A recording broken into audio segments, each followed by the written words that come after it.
Hello, fourth grade. Mrs. Kenyon here. I am going to read The Most Magnificent Thing. The author is Ashley Spires, and she was also the illustrator.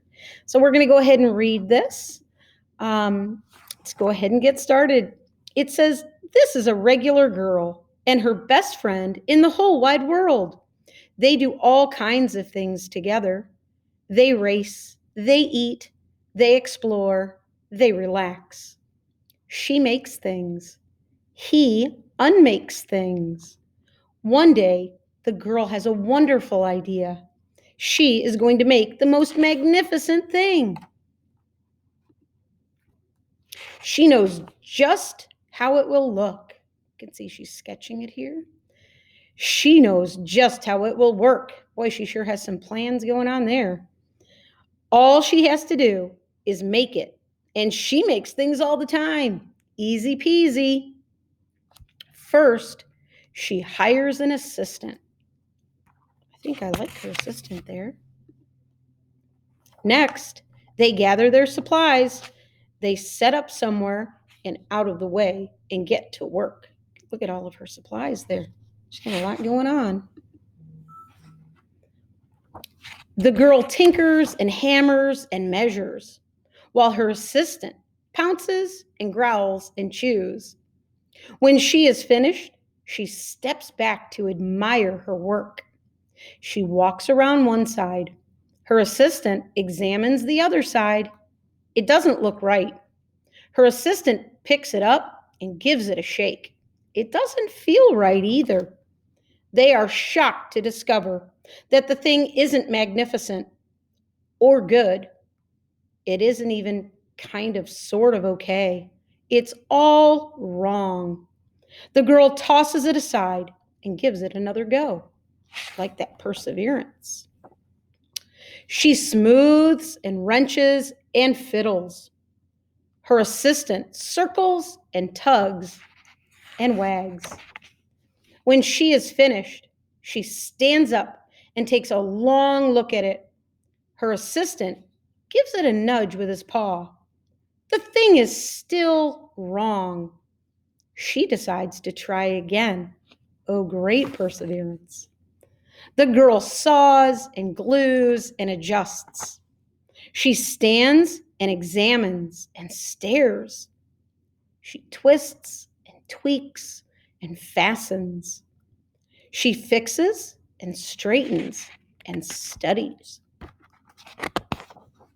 She tries all different ways to make it better. She makes it square. She makes it round. She gives it legs. She adds antenna. Over on this side, she makes it fuzzy. She makes it long, short, rough, smooth, big, small. One even smells of stinky cheese. But none of them are magnificent. Her hard work attracts a few admirers, but they don't understand. They can't see the magnificent thing that she has in her mind. She gets mad. Oh, look at that. She is clearly mad. The angrier she gets, the faster she works. She smashes pieces into shapes. She jams parts together. She pummels the little bits in. Her hands feel too big to work, and her brain is too full of all the not right things. If only the thing would just work. Uh-oh. Crunch! The pain starts in her finger. It rushes up to her brain, and she explodes. It is not her finest moment. I'm no good at this. I quit. Her assistant suggests a walk. It's not much help at first. But before long, she starts to feel different. Bit by bit, the mad gets pushed out of her head. As they stroll along, she comes across the first wrong thing she made. The bad feelings are about to start all over again. Then she notices something surprising. There are some parts of the wrong things that are really quite right. The bolts on one, the shape of another, the wheel to ratio of the next, they are all sorts of parts that she likes.